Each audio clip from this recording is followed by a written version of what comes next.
Esta es una producción de Pixel Media. Bienvenidos amigos a un capítulo más de Entre Médicos con Ricardo Palma. Hola, soy Ricardo Palma, intensivista pediatra. Y pues bueno, les quiero agradecer a todos porque hemos estado viendo que a muchos les ha gustado el programa y han estado dejando sus dudas, preguntas. Así que cuando vean los videos, déjenlo y pues bueno, vamos a estar platicando. Igual si tienen algún interés en específico sobre algún tema de salud o algún médico que quieren que invitamos, pues déjenlo en las sugerencias y les estaremos informando. Y pues bueno, para continuar el día de hoy, pues bueno, tenemos una gran invitada el día de hoy. Tenemos de invitada a la doctora Leisy Nuri Jiménez Vázquez. Ella es médico pediatra con una subespecialidad en alergias e inmunología clínica pediátrica. Oye, amiga, gracias por aceptar la invitación. No, al contrario, muchas gracias por la invitación. La verdad es que me siento muy halagada, es un honor estar aquí, pues charlando contigo, ¿no? Un poquito sobre nuestra área. Oye, y bueno, Leisy, pues para que nos vayamos, las personas que no te conocen y todo, pues bueno, platícanos, ¿de dónde eres, Leisy? Pues, si no se ha notado por mi acento, soy de aquí, de Tabasco. Vivo en Comalcalco, Tabasco. Okay. Entonces, pues he estado en diferentes puntos de la República por mi formación, pero pues básicamente toda mi vida por acá, ¿no? De aquí de las tierras chocas. Ok. Oye, ¿y dónde fue tu formación? ¿Dónde estudiaste medicina? Medicina la estudié en la Universidad Juárez Autónoma de Tabasco, en su división académica multidisciplinaria de Comalcalco. Ah, ok. Justamente cuando yo me formé como médico, pues fui la segunda generación de esta universidad. Entonces casi que inauguramos por allá la sede de medicina de la UJAD, ¿no? Ok. Entonces allá estuvimos 7 añitos prácticamente, bueno, contando servicio, el internado. Ya. En Comalcalco. ¿Solo hay dos, digamos, de parte de la UJAD, dos lugares donde pueden hacer medicina o hay alguno más? Hasta donde sé, creo que medicina sí. Hay una sede nueva en Jalpa también, pero no estoy segura si también incluye área de la salud o solamente, o sea, medicina como tal o claro, algo enfocado a rehabilitación. No, la verdad desconozco. Okay. Pero sí, segura que Comalcalco y Villahermosa, la DAX, son sedes para formarse como médicos, ¿no? Por parte de la UJAD. Oye, qué bien. Bueno, eres de Comalcalco y te tocó estudiar allí en corto, exacto, ¿no? Oye, perfecto. Bastante cómodo. Eso es importante también. Estar cerca de casa, en la formación médica, tanto la carrera como especialidades, es un factor muy importante. Claro. Para sobrellevarlo, ¿no? ¿Y de dónde te nació el gusto de tratar con los niños? ¿De que decidiste hacer pediatría? Pues durante mi formación tuve la fortuna de tener muy buenos profesores en esta área, en la pediatría. Uno de ellos, el doctor Maximino Cerqueda, fue uno de mis mentores, digamos, en la universidad. La verdad es que sus clases me gustaban mucho. Se me hacía muy interesante, bastante complejo. Además de que el trato con los niños igual me gusta mucho. Siento que son los pacientitos ideales. Entonces, ahí empezó este gusto por la pediatría. Yeah. Y en el internado, si bien también disfruté mucho mi rotación por urgencias, o sea, sí fue una rotación en la que también tuve mucha oportunidad de adquirir conocimientos y la convivencia era muy bonita, pues reforcé esto, ¿no? Este declinamiento por hacer más. Ya. ¿Dónde hiciste el internado? El internado lo hice en Yucatán. Lo hice en el Hospital Juárez, allá, en el IMSS número 12. Ahí estuvimos un ratito comiendo cochinita y perfecto, y kibis. No, muy bonito, la verdad, una etapa muy bonita de mi formación. Y pues sí, ahí reforzamos ya muy, muy sólidamente, pues, que quería hacer pediatría. El amor a los niños. Así es. Excelente. Y sí. Bueno, ¿y dónde hiciste pediatría? La pediatría, ya me formé aquí en Tabasco igual, en el hospital de alta especialidad del niño, el doctor Rodolfo Nieto Padrón. Ok. Aquí un chismecito a la audiencia, pues el doctor Palma fue acá mi maestro, formador también. Entonces, pues igual, muy, muy bonita experiencia. La verdad es que la residencia en el hospital te brinda de muchas herramientas para poder brindar una atención muy integral a los pacientitos cuando sales de ahí, ¿no? La verdad que la preparación y el tipo de pacientes que solemos atender te quita un poco ese miedo al salir de enfrentarte a ciertas cosas, ¿no? A ciertas condiciones que a veces pueden ser un poco, pues, complejas o delicadas. Entonces, la verdad es que lo disfruté mucho. Fue también una área muy bonita. Oye, y bueno, hiciste tu especialidad, 3 años en el hospital, y de ahí, ¿por qué te decidiste a hacer esta subespecialidad de alergias? La verdad es que cuando entré a pediatría tenía la idea de otra sub bastante bonita también, que es la neonatología, pero ya en el camino trataba de encontrar como un equilibrio entre mi vida fuera laboral y mi vida pues un poco personal, ¿no? También. Entonces, siento que ese equilibrio lo encontré aquí un poco en alergias. La verdad es que a como nos formamos en el hospital del niño, vemos mucho pacientito crítico o grave. Entonces tenemos poca oportunidad de estar en contacto con áreas de otra índole, ¿no? Por ejemplo, alergias o otras subespecialidades, dermatología, neuro, aunque vemos muchos pacientitos de este rubro. Entonces estuve investigando y pues sí, vi que es un área bastante bonita, bastante interesante y bastante equilibrada. Te da mucho de la cuestión de la formación, o sea, hay mucha ciencia, mucha investigación, patologías bastante interesantes, algunas muy complejas. Y también está este punto de equilibrio entre ver otros ámbitos personales, ¿no? Claro. Entonces, un poco fue por esta situación. Y también recuerdo mucho un casito en mi formación, en el servicio social, de una pacientita que pues tenía padecimientos alérgicos bastante marcados. O sea, principalmente presentaba cuadros de angioedema repetitivos, urticarias, tenía una rinitis ahí muy descontrolada. Y en mis limitados recursos y conocimientos en ese entonces para apoyarla, pues realmente era muy poco lo que podía hacer por ella. Y la verdad es que sí me impactó un poco esa situación, y ya haciendo mi análisis de hacia dónde podría ir, vi que en esta área hay una oportunidad importante para ofrecer también calidad de vida, ¿no? O sea, hay patologías que pues tratamos de ayudar a que se lleven o se viva con ellas de la mejor manera. Hay una de mis maestras en la formación, la doctora Blanca del Río, siempre decía una frase que en lo personal me gusta mucho, que las alergias pues no matan, pero tampoco dejan vivir, ¿no? Sí, si bien sí hay alergias que pueden razón, ser... Sí. Pueden ser bastante delicadas o reacciones incluso severas, pues realmente la mayoría son bastante tratables. Entonces, la calidad juega un papel importante también en la atención, sin duda, ¿no? Y más en los niños. ¿Y dónde hiciste esas alergias? Pues alergias la hice en el Hospital Infantil de México, el Federico Gómez. Ya. Está en la Ciudad de México, y ahí estuvimos por 2 años a cargo justo de la doctora del Río, pues en una formación tanto de alergia como de inmunología, que es al final el perfil de egreso que tenemos nosotros en esta área, ¿no? Y esta es una subespecialidad, ¿verdad? Así es. Son de 2 años. Oye, ¿haces guardias? ¿O cómo es esta subespecialidad? Sí toca hacer guardias. Todavía en la subespecialidad de alergias toca hacer guardias. Varía mucho la sede, la verdad, donde te formes como alergólogo e inmunólogo.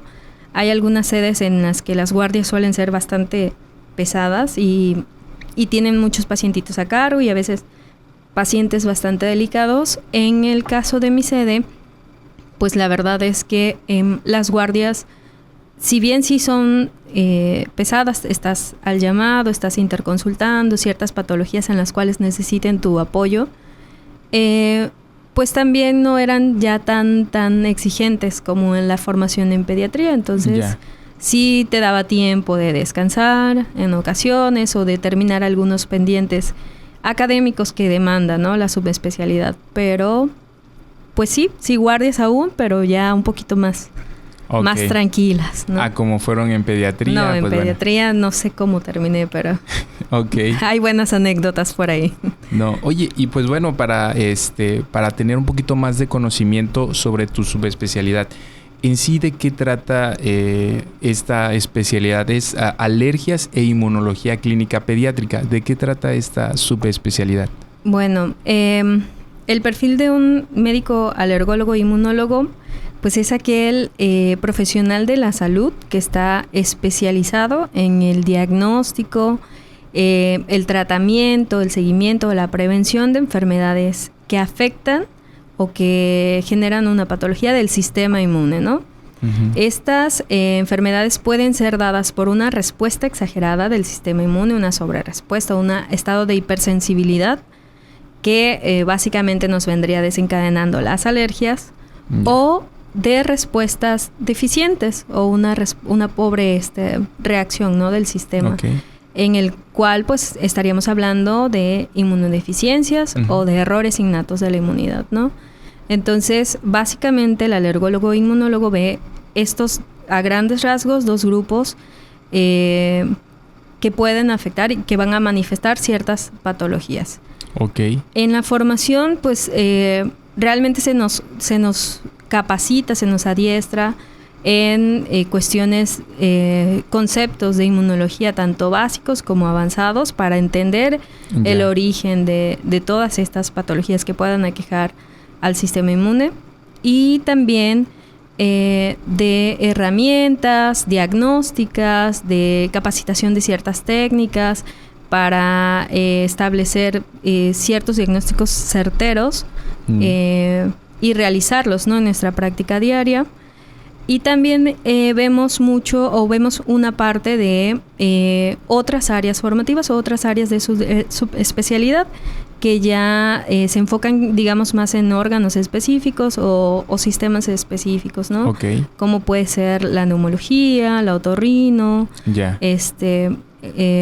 la neumología o incluso la reumatología, que también podemos trabajar de manera integral con ellos, multidisciplinaria, de ciertos trastornos que le competen tanto a estas áreas como también a nosotros, ¿no? Entonces, vemos un poquito de todo esto. Y por ejemplo, para que las personas vayan comprendiendo un poquito más, ¿qué enfermedades en sí ven ustedes?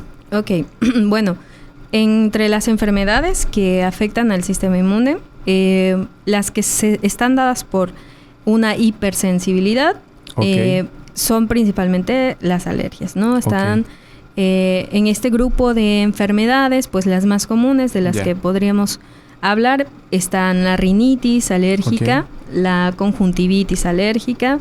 Cuando coexisten ambas, estamos ante una rinoconjuntivitis, el asma, alteraciones en la piel también, de tipo o de desencadenantes entre muchos, alérgicos igual, como la dermatitis atópica, alergias alimentarias, alergias a fármacos, urticarias, entre otros padecimientos, ¿no? Principalmente hablando de las alergias. Y en el sentido de respuestas deficientes, pues están los errores innatos de la inmunidad, que antes se conocían como inmunodeficiencias primarias, que hay un gran número de patologías descritas hasta este momento. Dependiendo de la literatura, podríamos hablar de entre 450, 470 y tantas enfermedades del sistema inmune, de errores innatos. Y pues básicamente estos están dados por trastornos de origen, o sea, hay mutaciones genéticas o de origen genético que van a generar una expresión clínica variable en los pacientitos. O sea, dependiendo el grado de afectación o la importancia de estos genes en el desarrollo del sistema inmune y la afectación que tenga tanto a la inmunidad celular, llámese nuestros linfocitos o humoral, en nuestros anticuerpos, así a grosso modo, pues va a haber ciertas manifestaciones clínicas y ciertos estadios en la edad en los que se van a estar presentando.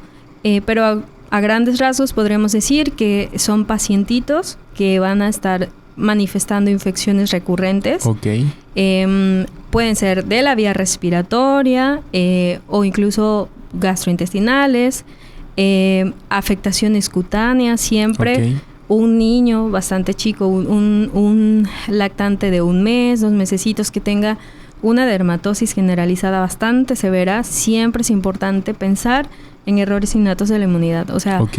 si bien puede ser una dermatitis atópica grave, Ajá. hay muchas patologías de errores innatos que entre sus manifestaciones hay una dermatosis severa, una dermatitis Claro. grave. Entonces, un niño muy chiquito que debuta de esta manera, Ya. siempre es importante sospechar que no haya un trastorno de este tipo añadido. Claro. Hay historia, por lo general, antecedentes en estos niños de otros familiares que tuvieron cuadros similares, de hermanitos que tuvieron cuadros similares o incluso de funciones en menores. La parte de la herencia juega un papel importante. Claro. Entonces, en este grupo de pacientes siempre hay que tener en cuenta que hay un trastorno inmune de base que pueden ser los errores innatos. Entonces, Oye, ajá. y eso tiene que ver, o sea, en general estamos hablando de todo sobre nuestras defensas, ¿no? O sea, Así nuestras es, el sistema de defensas defensa. que nos deben de estar cuidando, entre comillas, no lo están haciendo adecuadamente, ¿no? Así es. Oye, y por ejemplo, bueno, hasta donde tengo conocimiento, existe también el alergólogo de adultos, ¿verdad? Así es. ¿Es igual, es similar? ¿Ven las mismas patologías o hay alguna diferencia entre ustedes? Pues no diría totalmente iguales, pero sí durante nuestra formación llevamos... las enfermedades alérgicas se pueden presentar en cualquier periodo de la vida. Entonces, sí vemos parte de las manifestaciones o padecimientos agregados o más comunes en adultos, Ya. ¿no? Nuestro Consejo Nacional que nos certifica y que nos avala para poder ejercer como alergólogos e inmunólogos, pues nos da la digamos, licencia de poder ver tanto población infantil como población adulta. Sin embargo, Ok.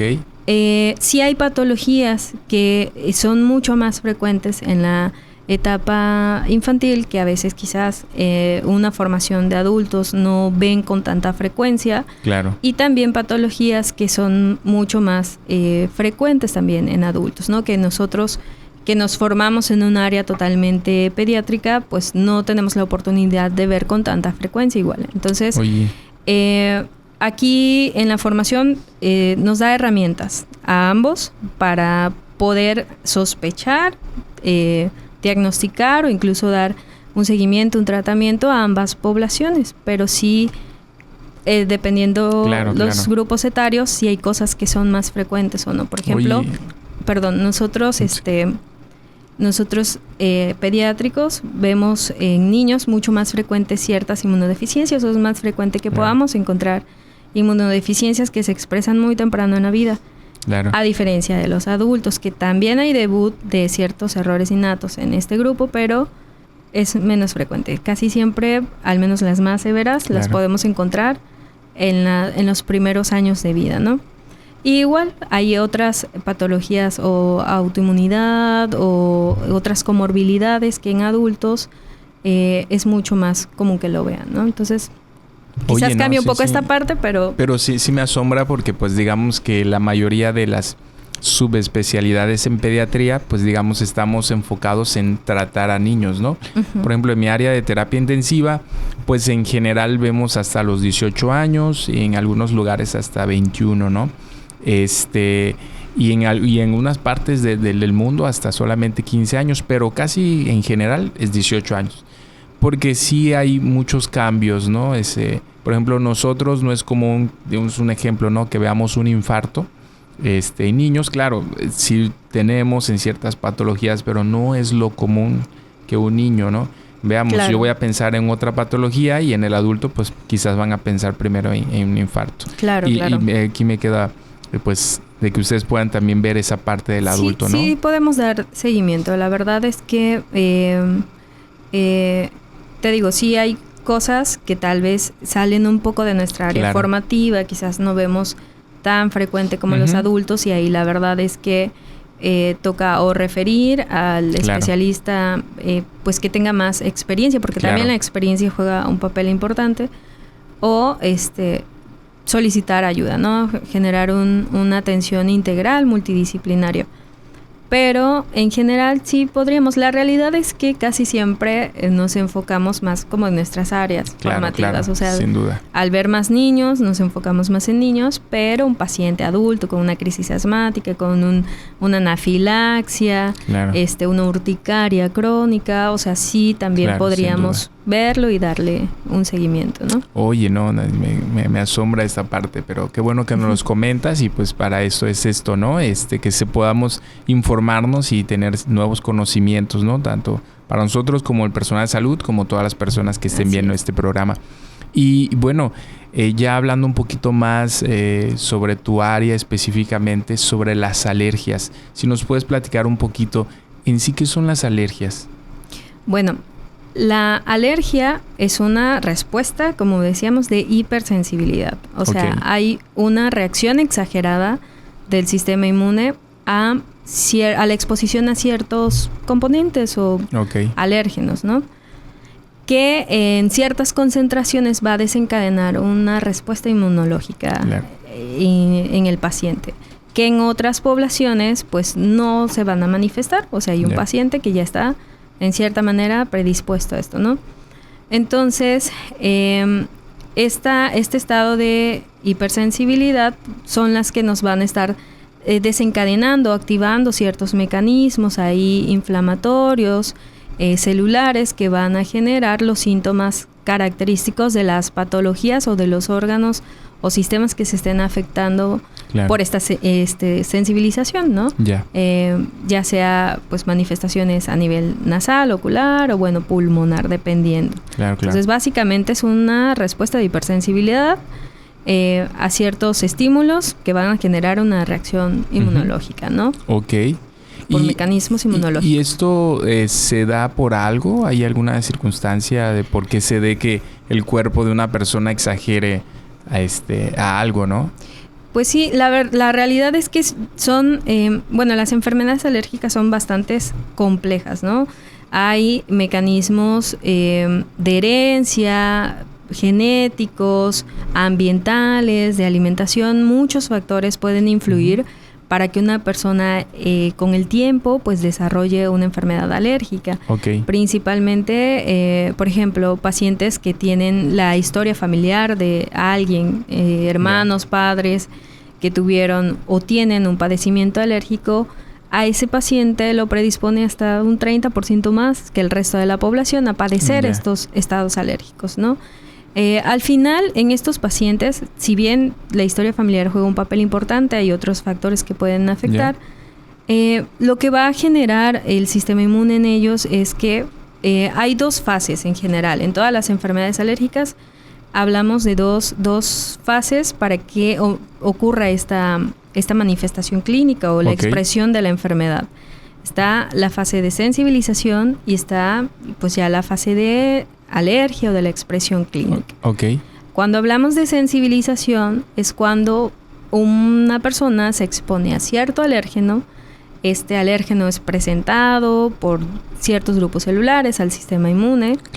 Y pues va a generar una respuesta al reconocimiento de este alérgeno o de este factor ambiental, ¿no? Que nos va a sensibilizar. Y al final vamos a tener la producción de anticuerpos específicos, principalmente de tipo IG, la expresión de inmunoglobulina E específica. Que esta va a terminar en las células efectoras al final de las patologías, de la clínica de las enfermedades alérgicas. Y bueno, ya van a estar sensibilizadas estas células, ¿no?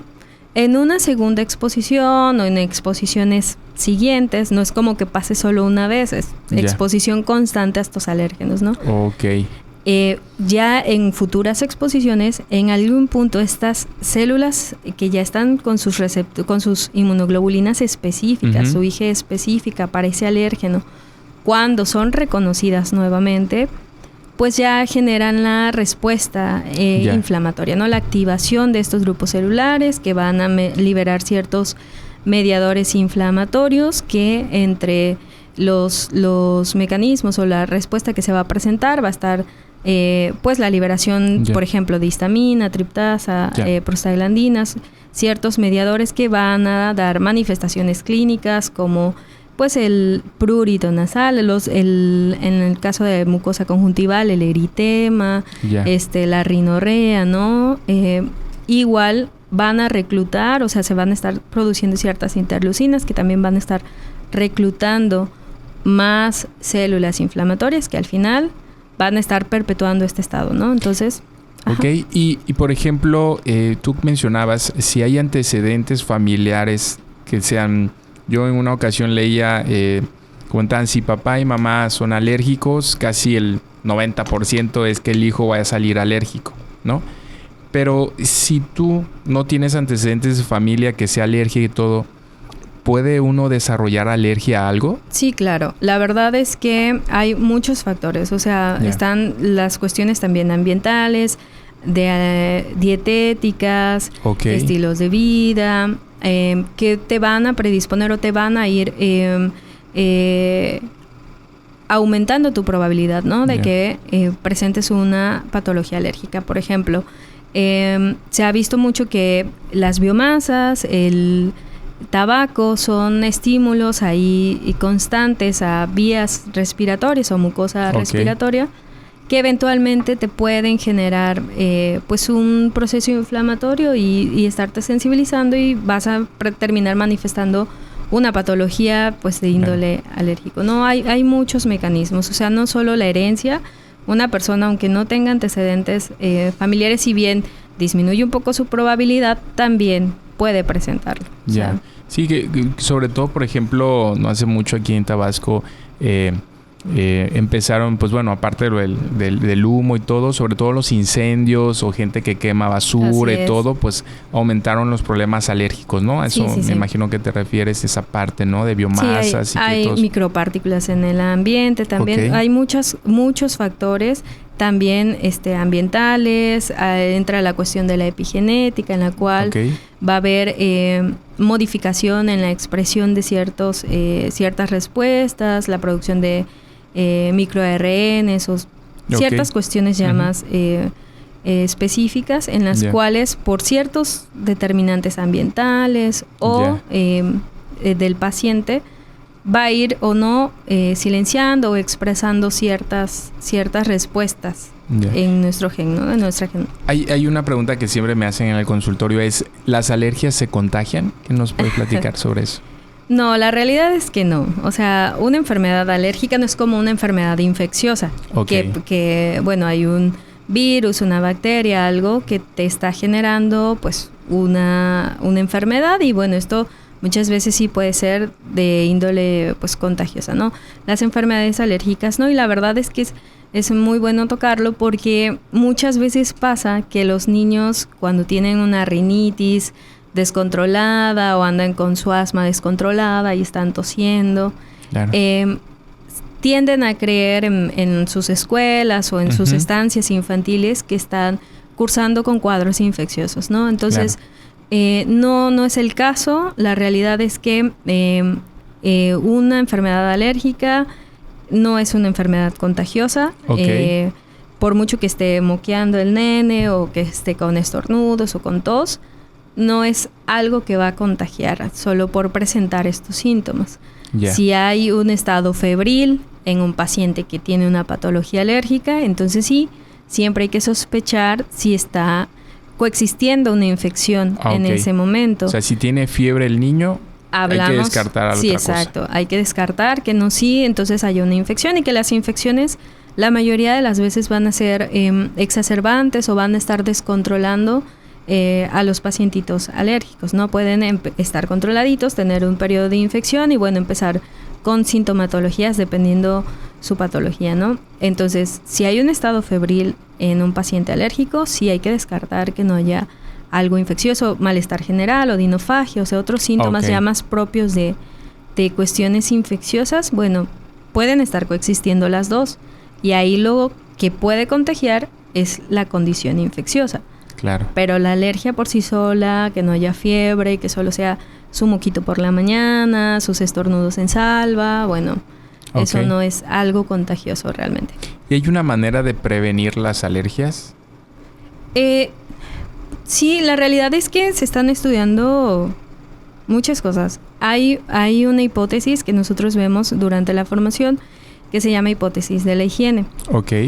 Tiene como desde hace 30 años que se está investigando, y esta nos habla que la exposición a ciertos microorganismos o no en los pacientitos o en los niños, va a condicionar a que tengan mayor probabilidad o no de presentar una enfermedad alérgica, ¿no? Okay. Por ejemplo, cuando se empezó a estudiar esta hipótesis, ellos hablaban de que estudiaron a un grupo muy grande de niños, y vieron que los que tenían hermanos mayores tenían menos probabilidad de presentar enfermedades alérgicas. Y ellos explicaban ahí que era principalmente porque, pues al final estos niños conviven con hermanos más grandes que tuvieron procesos infecciosos y que ellos también se expusieron en edades tempranas a esos microorganismos, ¿no? Entonces, una explicación que dan es que al privar o al tener una higiene estricta con los niños y privarlos de esta exposición a ciertos microorganismos en la infancia, va a ir generando en el sistema inmune que ellos se establezcan mecanismos de respuesta anormales a cosas que pueden ser incluso inocuas o que no nos hacen daño o propias. Sí, y esto explicaría un poco o es como tratan de explicar un poco la respuesta de hipersensibilidad hacia las alergias o incluso de la autoinmunidad, ¿no? Entonces, mecanismos de vías de nacimiento también los consideran parte importante, ¿no? Del desarrollo o no de enfermedades alérgicas. Por ejemplo, igual se considera que los pacientitos que nacen por parto normal tienen una microbiota, un microbioma mucho más saludable o en estado de que no va a generar reacciones inflamatorias, a diferencia de los pacientes que nacen por cesárea, ¿no? Que adquieren una microbiota pues como más patogénica, más sobre estafilococos o otros tipos de bacterias, ¿no? La lactancia materna, la lactancia importantísima, digo, nosotros pediatras pro lactancia, ¿no? Claro. Entonces, entre muchos beneficios que nos puede otorgar, también está este favorecimiento, tener un microbioma mucho más tolerogénico hacia muchas condiciones o estímulos externos, ¿no? A diferencia de los pacientitos que se alimentan con lactancia materna, ¿no? Esto hablando así de manera general en cuanto a alergias. En cuanto ya a patologías muy específicas, pues evitar la exposición a ciertos alérgenos siempre va a ser como una de las medidas principales de prevención, ¿no?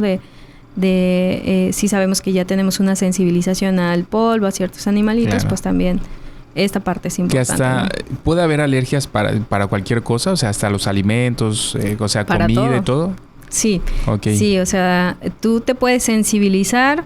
Lo más común o uno de los aeroalérgenos que desencadena o participa en la mayoría de las enfermedades alérgicas, pues es el ácaro, ¿no? Entonces, te puedes sensibilizar al acarito, que lo vamos a encontrar mucho en el polvo. A los epitelios de los animales te puedes sensibilizar a pólenes, por ejemplo, de florecitas, malezas, de pastos, de ciertos arbolitos, alimentos, a fármacos también. O sea, cualquier cosa te puede desencadenar dependiendo la exposición y la respuesta que tengas a esos estímulos, ¿no? Y eso que también hasta dicen que el material, anillos, ropa, el látex, todo eso también puede generar un dato de alergia. Sí, te pueden dar datos de sensibilización. De hecho, por ejemplo, en los metales, estos se asocian mucho con reacciones de hipersensibilidad en la piel, como dermatitis de contactos, que si bien pueden tener mecanismos pues irritativos solamente por el contacto con el material, también pueden tener mecanismos inmunológicos. Entonces, sí, cualquier cosa te puede sensibilizar Ahora, que a todo le puedas dar una inmunoterapia específica, pues ahí entra mucho la evidencia que haya, ¿no? Sobre el alérgeno que te esté generando ese problema, la presencia o no de ciertos extractos alergénicos, que la inmunoterapia específica pues es básicamente este tratamiento dirigido a ese alérgeno que te está generando la clínica, ¿no? Es lo que conocemos comúnmente como las vacunas para alergias. Entonces, Y oye, algo que dijiste ahorita sobre los pelitos de los animales, ¿nos podías platicar un poquito? ¿Es real que la persona que es alérgica no debe de tener animales? Porque siempre es la pregunta de la consulta. Tengo un perrito, tengo un gatito, lo regalo, lo dejo, ¿puede convivir mi hijo? ¿O qué puede hacer ahí? No, si llegó primero la mascota, se queda la mascota. Ok, excelente. No es cierto. No, mira, al final ese es parte de nuestra labor también. Si bien sí puede haber una sensibilización a las mascotas, o sea, a los gatitos, a los perritos, a aves, quizás disminuir un poco la exposición con el animalito, en lo que podemos establecer una terapia específica que reduzca los síntomas. O sea, al final con estos pacientitos que sí sean alérgicos a las mascotas, podemos en ellos brindar una opción terapéutica que es pues la inmunoterapia específica de alérgenos al perrito o al gato o al animalito, que principalmente estos dos que tienen mucha evidencia científica en cuanto al uso de la inmunoterapia. Entonces, la inmunoterapia que le vamos a dar al final va a generar que el organismo, el sistema inmune, empiece a reconocer ese alérgeno que le está desencadenando todos los síntomas, ya sean respiratorios, nasales, oculares, como algo inocuo, que no le va a hacer daño. Y eventualmente con la exposición que va a tener en el tiempo y que vamos a ir aumentando la concentración de este alérgeno, genere un cambio de respuesta. O sea, lo vamos a llevar hacia la tolerancia. Vamos a llevar a que este sistema inmune ya no se esté activando porque esté en contacto con este alérgeno, sino que lo vea como algo inofensivo, ¿no? Entonces, no diría regalar la mascotita ni nada. O sea, quizás en lo que llegamos a un estado en el que ya vemos cambios hacia la tolerancia, pues quizás evitar mucho la exposición, mantener la casa, que no estén dentro de la casita, por ejemplo, en ese momento. Y pues la inmunoterapia específica. Sí, yo en una ocasión había leído que a veces con estos niños sugerían que, por ejemplo, específicamente con los perros, que decían que se adquirieran perritos que no tuvieran tanta caída del pelo, pues que fueran de los que les crece, que no tiran tanto para que no producir tantas molestias. No sé si... o sea, sí podrías... Claro que es un factor que puede sensibilizar. Realmente puede sensibilizar el pelito, el pelaje del perrito, secreciones, la piel, o sea, muchas cosas, ¿no? De los animalitos. Pero al final, si vas a ser alérgico, pues lo vas a presentar, ¿no? Te vas a sensibilizar al animal como tal en la condición que el perrito esté.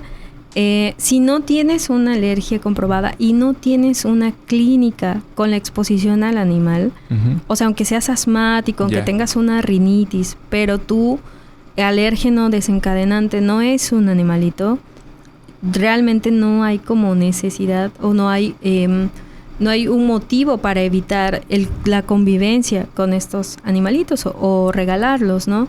Si tu problema no es el perrito ni el gato, aunque tengas una rinitis y un asma y es por otros mecanismos, puedes seguir conviviendo con él, ¿no? Porque entramos a esta parte de o estás sensibilizado, pero no presentas una clínica o ni siquiera hay una sensibilización como tal, ¿no? Entonces, si te genera una manifestación clínica, quizás sí tomar algunas medidas para evitar la presencia de exacerbaciones o de síntomas persistentes, ¿no? Pero si no te genera ningún problema estar en contacto con los animalitos, pues realmente puedes convivir con ellos. O sea. Oye, ¿y qué opinas al respecto de aquí Tabasco? No sé si, pues ahora que regresaste, la cantidad de personas alérgicas o hay algo que aquí en Tabasco, porque había leído que Tabasco pues es un lugar donde pues tiras una semilla y crece y que eso favorece que haya más alergias en comparación de otros estados. Sí, la realidad es que al menos aquí en la experiencia que apenas tengo en lo laboral, ¿no? Hay mucha sensibilización a lo que son acaritos, ¿no? Es un estado con un clima bastante favorecedor para el desarrollo de este aeroalérgeno, así como de ciertos hongos, ¿no? También la humedad genera mucho la prevalencia de ciertos honguitos por ahí que también nos pueden estar sensibilizando y generando sintomatologías alérgicas. Y sí, hay bastante flora que va a estar, digamos, polinizando también en el ambiente y nos va a estar generando sensibilizaciones. Entonces aquí el sur, en general el sur, es una zona en la que sí hay mucha prevalencia de enfermedades alérgicas, incluso mucho sobre el asma, ¿no? De enfermedades ya de vía respiratoria. Y digo, recalcando un poquito para recordarle a todos lo de la audiencia, en sí, ¿qué síntomas podemos encontrar con las alergias? Ok, bueno, en cuanto a la manifestación clínica que pueden tener estas enfermedades, pues van a ver, va a estar dada por el órgano afectado o el sistema afectado, ¿no? En cuanto a una rinitis alérgica, principalmente vamos a tener a un pacientito que va a estar presentando prurito nasal constante, rinorrea, hialina y moderada. O sea, como que estuvieran agripados, como que le esté picando la nariz y mucho moco. Moquito. Va a haber mucho dato de congestión también, o sea, naricita tapada, que puede ir variando, fluctuando en el día. Incluso despertarlos en la noche, ellos lo manifiestan mucho, se levantan por la sensación de la naricita tapada. Y pues los estornudos, ellos andan estornudando a cada rato, ¿no? Y son estornudos en salva o que son bastante frecuentes, varios estornudos en un ratito. Creo que todos en algún momento hemos estado en contacto con alguien que sí, lo escuchamos que empieza su achú, achú, achú, achú, y ahí se lleva 10, ¿no? Y su rinorrea y su comezón. Entonces, principalmente esto, y como bien dices, como un paciente ahí agripado. Y de hecho, cuando los familiares consultan, dicen mucho esto, es que se me enferma con mucha frecuencia. Está siempre con síntomas respiratorios, o sea, ellos lo atribuyen a que son procesos infecciosos, pero la mayoría de las veces, como comentábamos, no hay cuadros febriles agregados o de otro tipo de manifestación clínica que nos pueda ir orientando hacia infecciones realmente, ¿no? Entonces es un paciente que va a aparecer como agripado todo el tiempo. Moquito, estornudos, comezón en la naricita. ¿Y qué datos debe de ver el papá para que pueda decir, bueno, lo voy a llevar con el médico general, pediatra o con un alergólogo para que podamos orientarlos? Pues igual un pacientito, o sea, que ya está con estos síntomas que comento, muy frecuentes.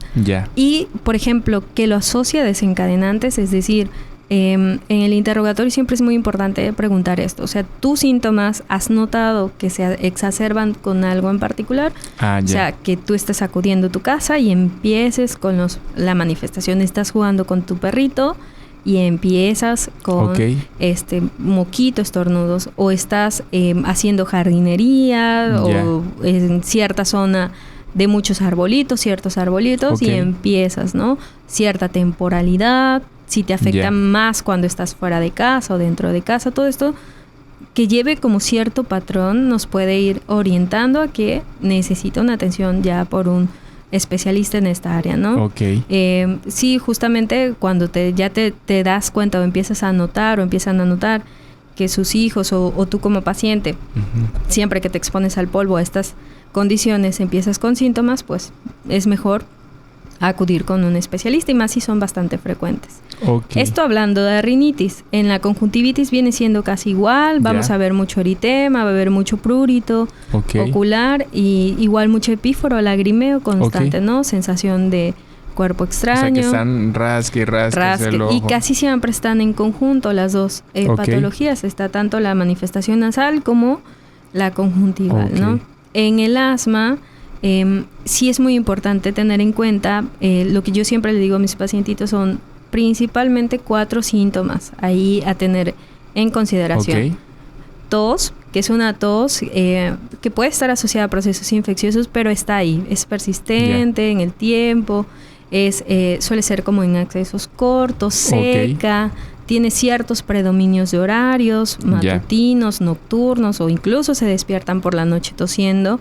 Un pacientito que tiene toses constantes y se levanta por tos, siempre hay que pensar que hay algo más ahí, o puede haber un problema pulmonar, hay una inflamación crónica que nos va a estar generando esto, ¿no?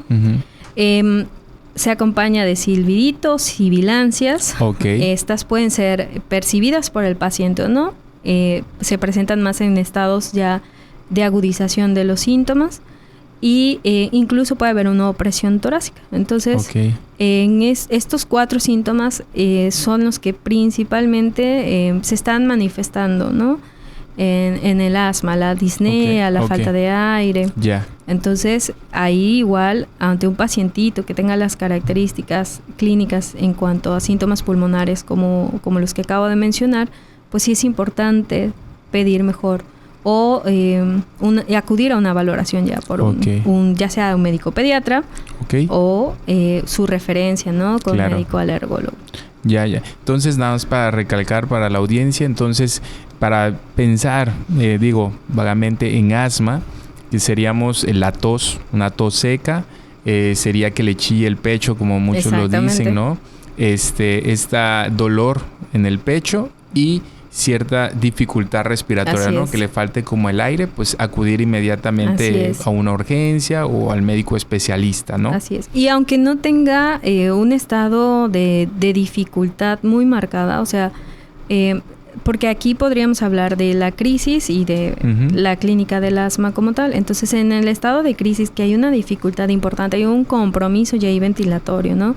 Por esta inflamación de la vía respiratoria, es importante acudir a urgencias. O sea, un niño con dificultad respiratoria, se marcan las costillitas, el chillido en el pecho, una tos ahí persistente, o incluso de saturación. Muchos padres ya tienen en casa o pacientes sus oxímetros, ¿no? A raíz de todo esto de COVID, pues es casi parte de un botiquín en casa.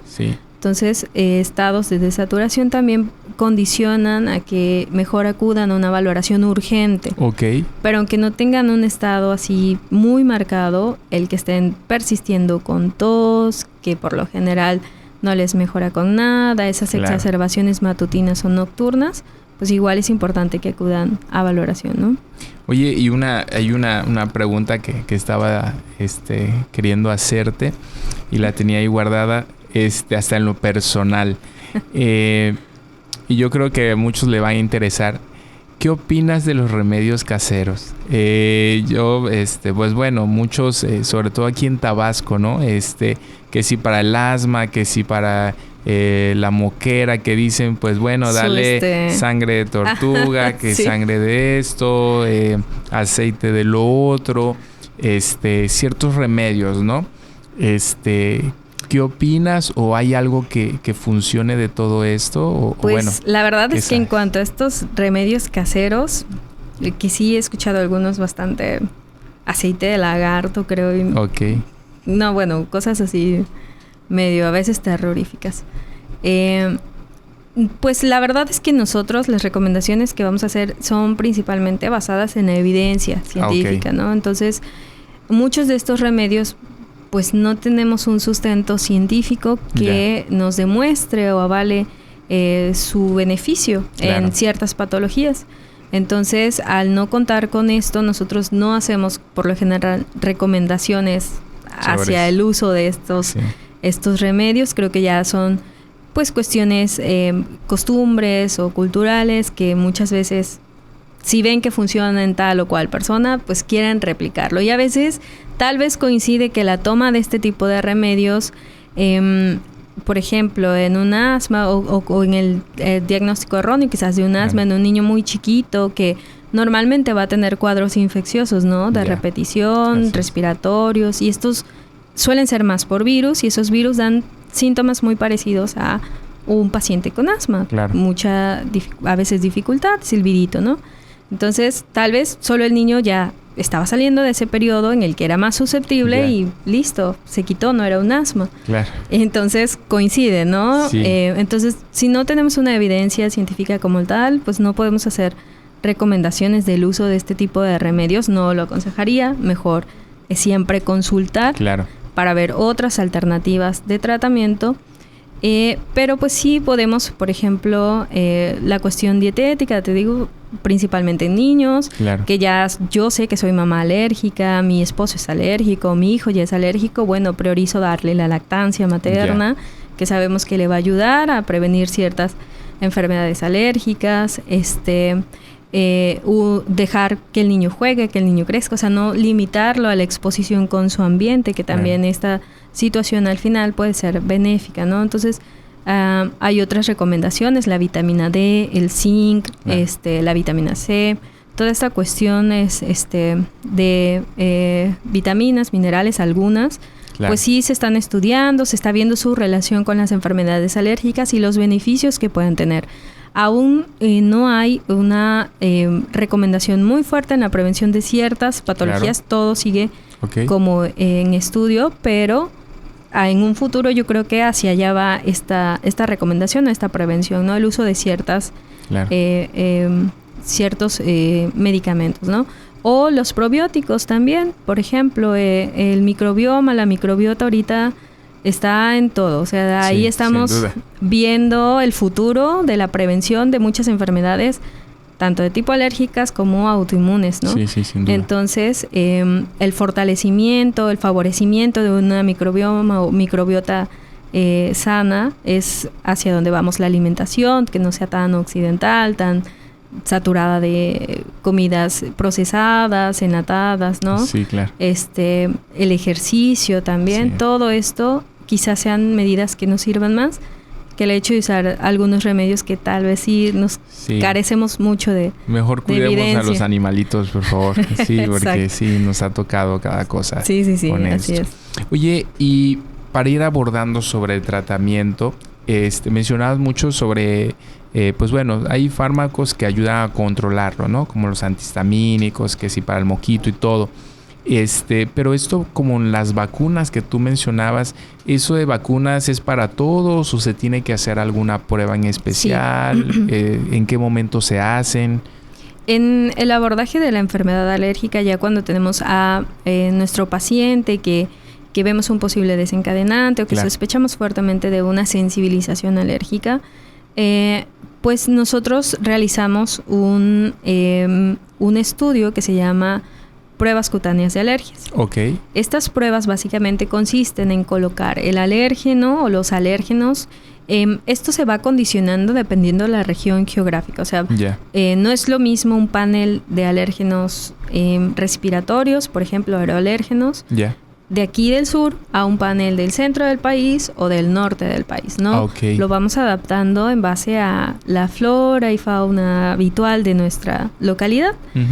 Entonces, nosotros probamos estos alérgenos seleccionados en la piel del paciente y hacemos una pequeña presión. No es como tal un piquete, no debe sangrar nunca una prueba, para que haya una interacción entre la piel y el alérgeno y veamos si hay una respuesta del sistema inmune. Básicamente lo que buscamos es activación o no del sistema inmune con este alérgeno al que estamos sospechando, que estamos probando.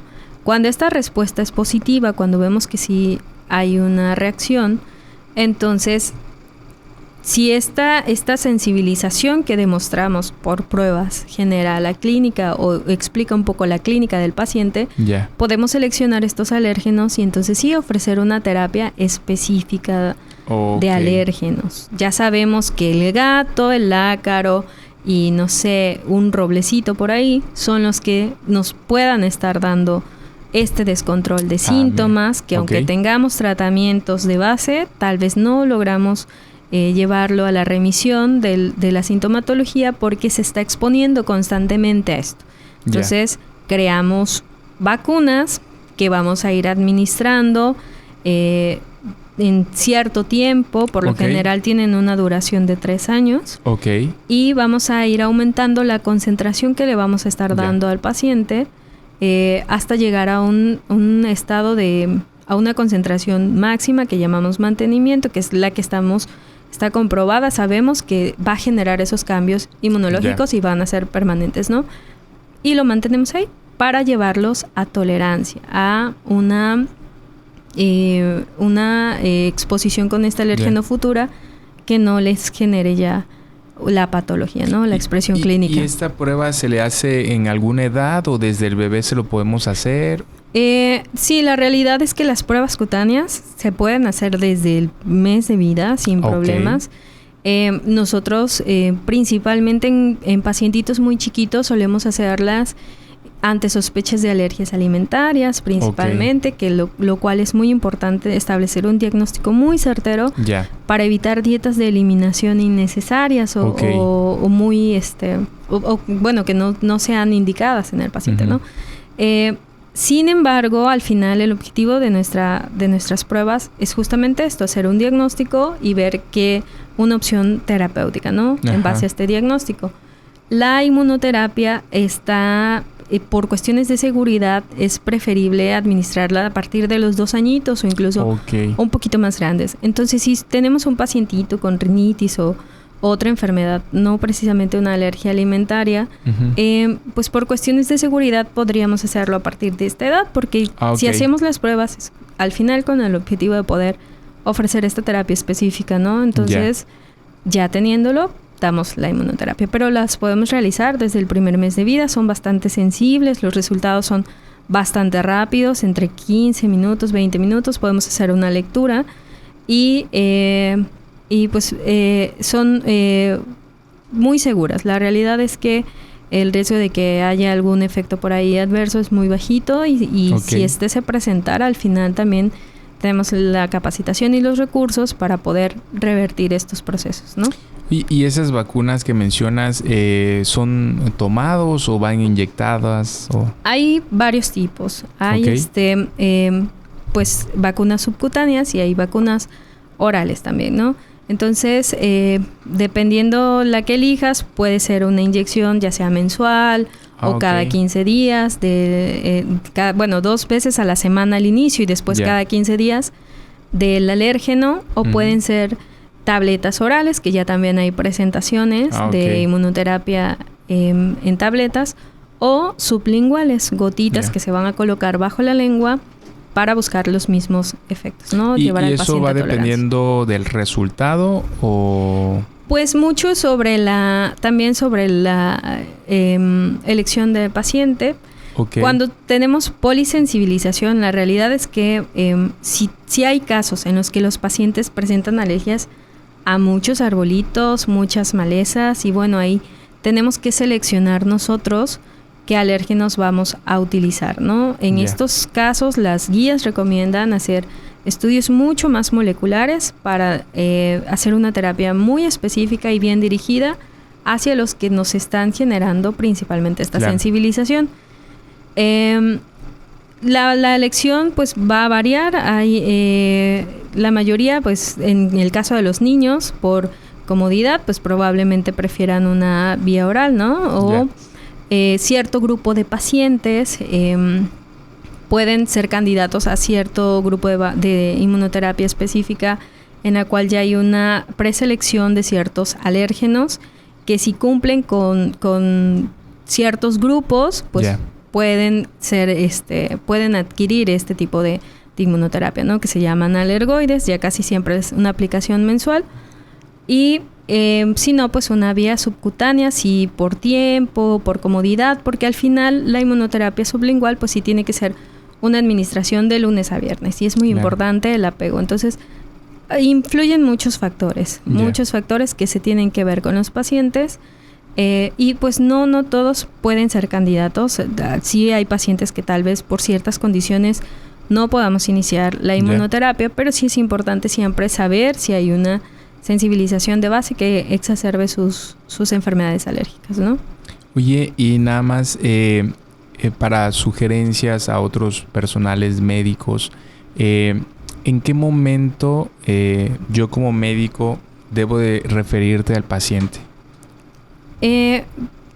Principalmente ante la persistencia de estos síntomas. Por ejemplo, un paciente con rinoconjuntivitis, yo ya di mi tratamiento inicial, principalmente con antihistamínicos o con incluso esteroides tópicos. Aquí es muy importante establecer que el manejo de, por ejemplo, la rinitis, el asma o la conjuntivitis, cuando utilizamos esteroides, principalmente la elección es tópica, inhalados o nasales, ¿no? Claro. O gotitas oftálmicas. El uso de esteroides sistémicos, si bien son también parte de nuestra gama de fármacos que podemos utilizar para los pacientes con alergias, pues está reservado para ciertos casos en particular, ¿no? Una exacerbación aguda de un asma, una crisis, un paciente que persiste con una rinoconjuntivitis ahí muy marcada, síntomas muy molestos, ¿no?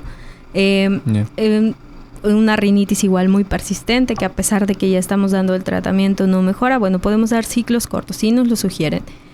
Pero no debemos abusar en el uso de estos, porque los esteroides sistémicos pues sí nos pueden dar bastantes efectos adversos, bastantes delicados que podemos evitar, ¿no? Entonces nuestra vía de tratamiento siempre va a ser principalmente hacia el órgano, o sea, inhaladores o esteroides nasales. Entonces, ya que nosotros establecimos un tratamiento, una terapia inicial y no vemos mejoría, que ya sospechamos que puede haber una sensibilización alérgica, porque en el caso de la rinitis puede haber muchos desencadenantes, no solo los alérgicos, al igual que el asma, pero vemos que no hay una respuesta adecuada. Entonces es mejor que persisten los síntomas, afecta la calidad de vida, es mejor referir en este momento a una consulta con un alergólogo para hacer una valoración ya un poquito más profunda. Entonces ya determinar si hay alguna sensibilización alérgica que sea la que no está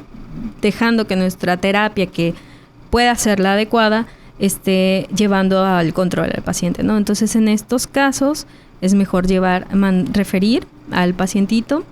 Y, por ejemplo, en el asma también, un pacientito que nos está haciendo crisis constante, que estamos teniendo la necesidad de usar inhaladores, esteroides sistémicos con frecuencia, o sea, ciclos cortos muy, muy frecuentes, o que ya lo tenemos en un paso 3 y tal vez necesitamos seguir subiendo el inhalador, la dosis del esteroide inhalado, es mejor igual referirlo ya con un médico alergólogo. En el asma en particular tenemos guías que nos orientan sobre el abordaje, el tratamiento, y manejamos ciertos pasos de manejo. Esto va dado en base a la dosis del esteroide inhalado que tengamos con el paciente. Entonces, ellos manejan ahí hasta qué punto pueden manejar, por ejemplo, un médico de primer contacto o un médico pediatra.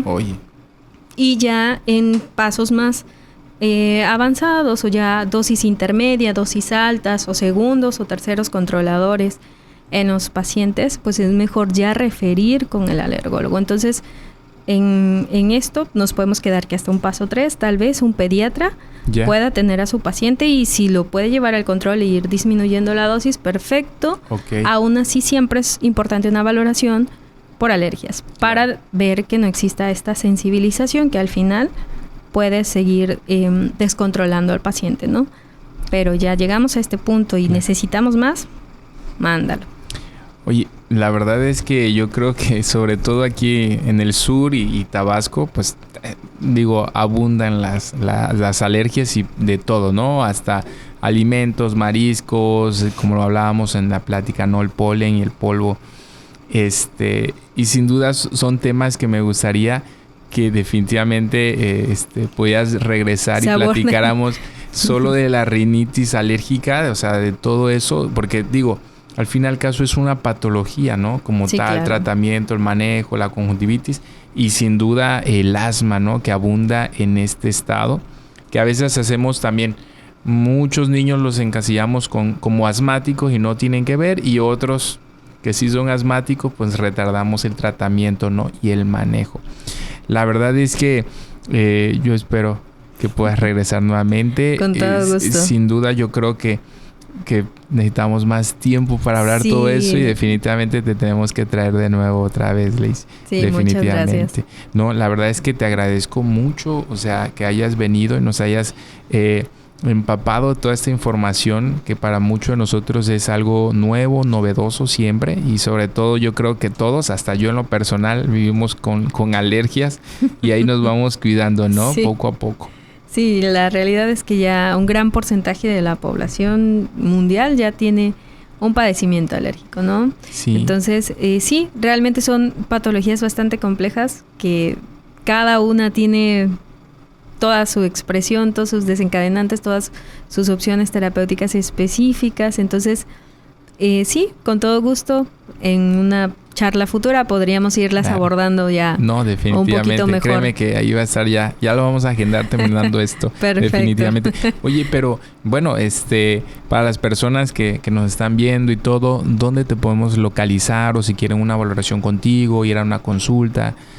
Bueno, yo me encuentro en la clínica Gema en Comalcalco. Ah, okay. Tengo un consultorio ahí, pues de donde soy, ¿no? Y perfecto. también estoy en Jalpa, en la clínica del doctor Mateo. Está en la calle Francisco y Madero, muy cerquita del centro, del parque. Entonces, ahorita estoy consultando en estos dos municipios.